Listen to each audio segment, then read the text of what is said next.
So we are now moving into keynote speech by director Brent Christensen.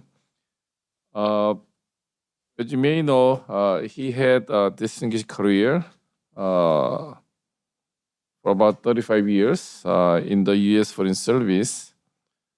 He was director of the American Institute in Taiwan, or AIT. I think you came to our event when you were the director, I believe, and that's before we established our program. So welcome back to our campus. Before that, he was also deputy director of AIT and director of the State Department Office of Taiwan Coordination. So obviously, he is leading experts on Taiwan, but he also has served 3 assignments at the U.S. Embassy in Beijing. I guess you've been covering both PRC and Taiwan. And he received many awards, including the Presidential Meritorious Service Awards. And then he got honorary doctorate from Sun Yat-sen University and Kaohsiung Medical University. So he's now adjunct professor in Brigham Young University's Political Science Department. So today I'm very happy to present Brent to share his insights on Taiwan. So please welcome Director Christensen.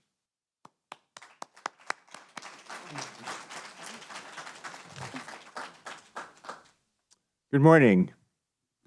I'd like to thank Professor Shen for his very kind introduction.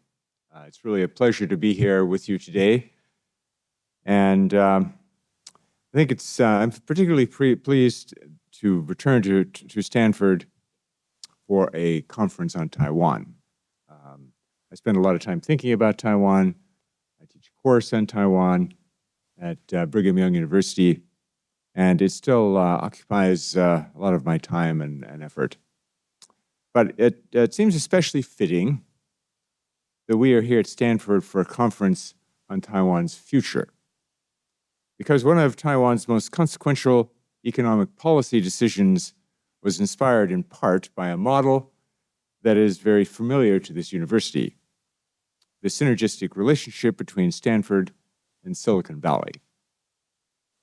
When Taiwan's leaders established the Hsinchu Science Park in 1980, they were not simply trying to create an industrial park. They were trying to build an ecosystem, one that would link universities, research institutions, entrepreneurs, engineers, and global capital. So in a sense, they were not just trying to replicate the success of Silicon Valley, they were seeking to adapt the logic of Silicon Valley to Taiwan's unique setting and circumstances. So that decision, I think, tells us something important about Taiwan's development story and the innovative thinking that powered Taiwan's rise to become one of the world's most indispensable high-tech economies. Today, Taiwan is often discussed in the language of crisis: a flashpoint, a security challenge, a supply chain vulnerability, a political risk. These characterizations may all have some truth to them, but if we only view Taiwan through the lens of risk, we miss the bigger and more crucial story. Taiwan should not be described as a problem to be solved. Quite the contrary, it should be seen as a remarkable success story to be applauded and appreciated. It is a place where innovation, democracy, and culture combine and reinforce one another. And I would argue that Taiwan's future has been and will continue to be based on that important formulation. Not on any single element of Taiwan's character, but on the combination of technological excellence, democratic legitimacy, and cultural vitality. So allow me to comment on each of these aspects of today's Taiwan. First, Taiwan's future is rooted in innovation built through institutions and vision. It is widely known that Taiwan produces the overwhelming majority of the world's most advanced semiconductors. around 90%. These are the chips that power artificial intelligence, advanced computing, data centers, smartphones, and most importantly, military and economic systems. But Taiwan did not arrive here by accident.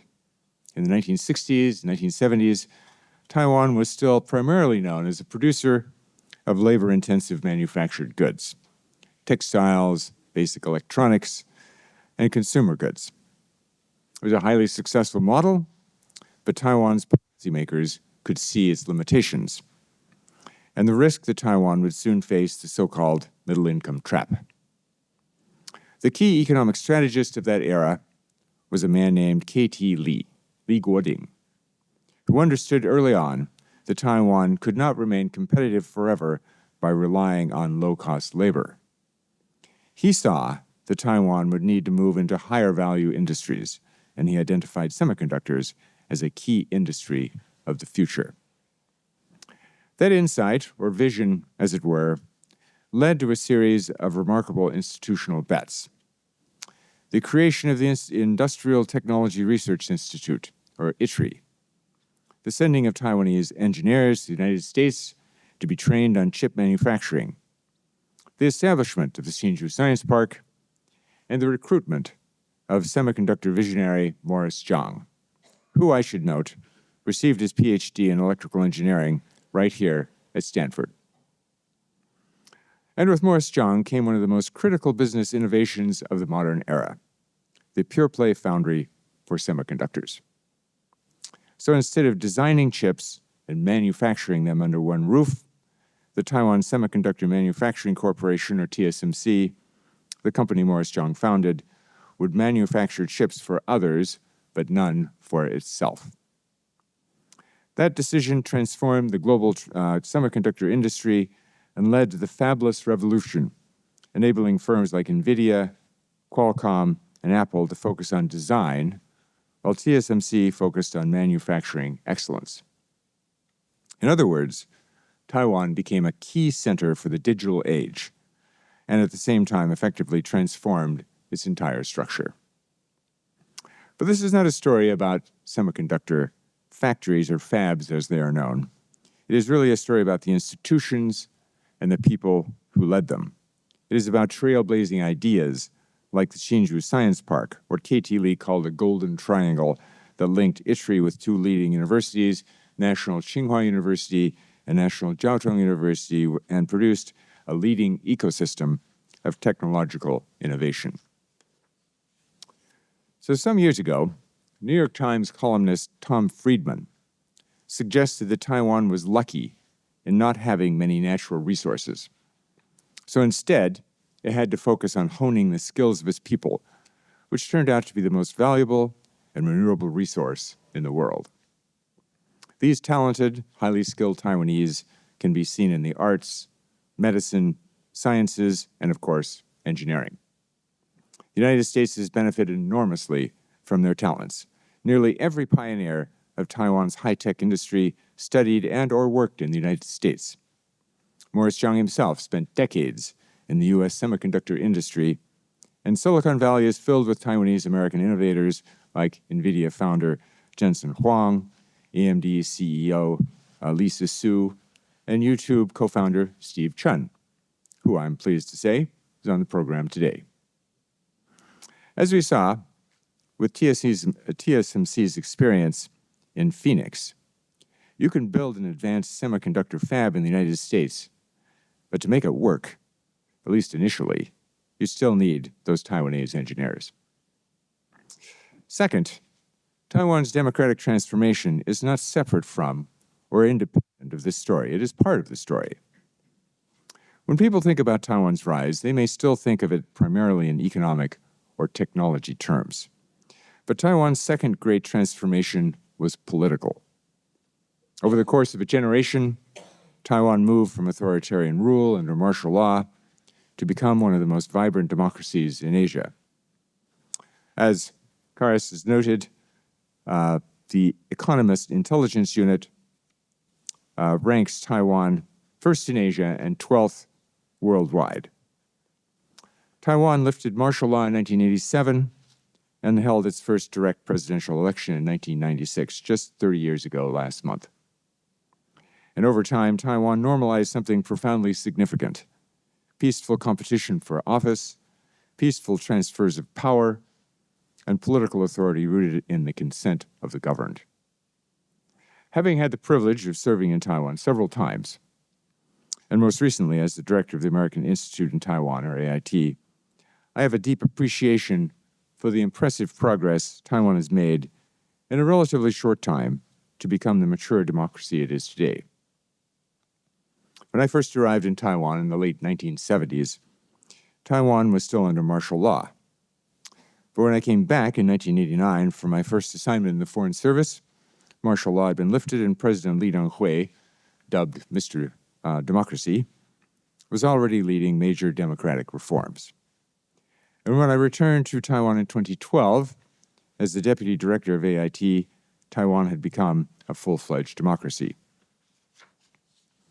So I would submit that one of Taiwan's greatest strengths is the adaptability of its society. And democracy has been a central element of that adaptability. Democracy gives Taiwan something that may be underestimated when considering Taiwan's political resilience: legitimacy.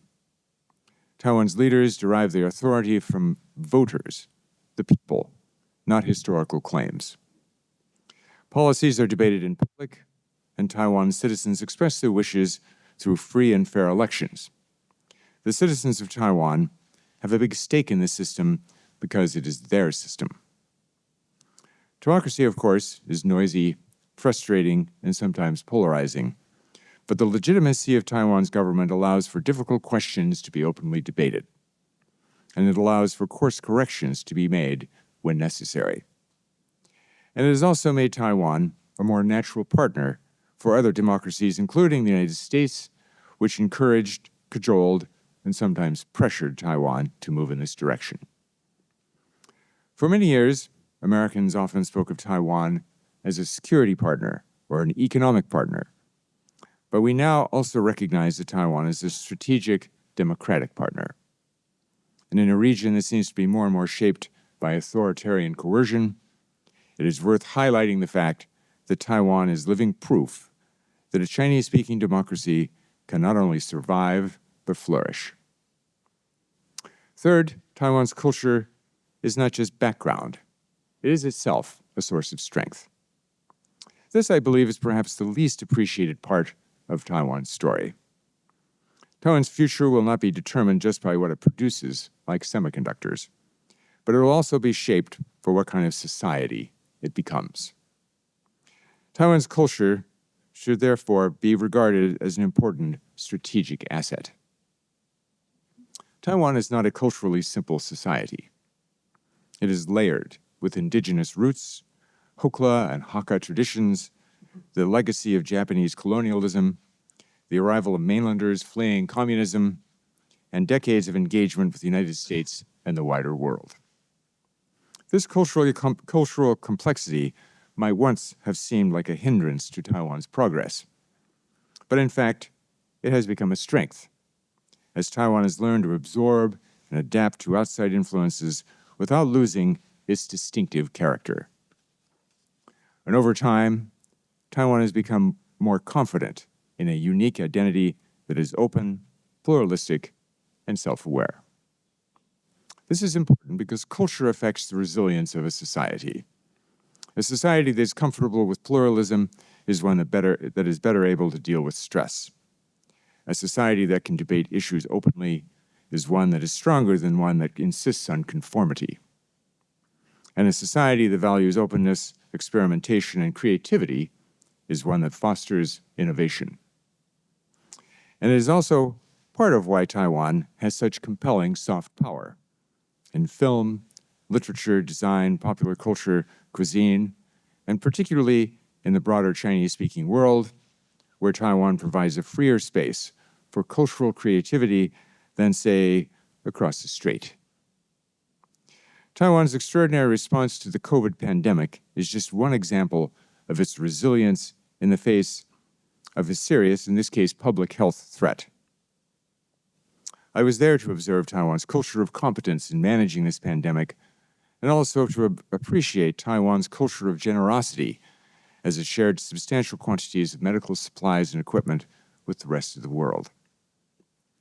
So what does this all mean for Taiwan's future? It means that Taiwan's future does not rest on just high-tech industry and expertise alone. The so-called Silicon Shield is definitely real and should be recognized for what it is. Indeed, Taiwan's central role in global semiconductor supply chains definitely raises the stakes of possible conflict and deepens the interest of the United States and other countries have in peace and stability across the Taiwan Strait. But semiconductors alone are not a national strategy. I believe that Taiwan's long-term strength will come from something broader and deeper. It will come from Taiwan's continuing to lead in innovation. It will come from Taiwan's continuing to strengthen its democratic legitimacy. And it will come from Taiwan's continuing to deepen and enrich its cultural confidence. That is a combination that makes Taiwan so unique and so valuable. What Taiwan shows us is that a relatively small society can have an outsized global influence through its technological sophistication, its democratic resilience, and its cultural vitality. That, I believe, is a powerful vision for the future of Taiwan. Thank you very much.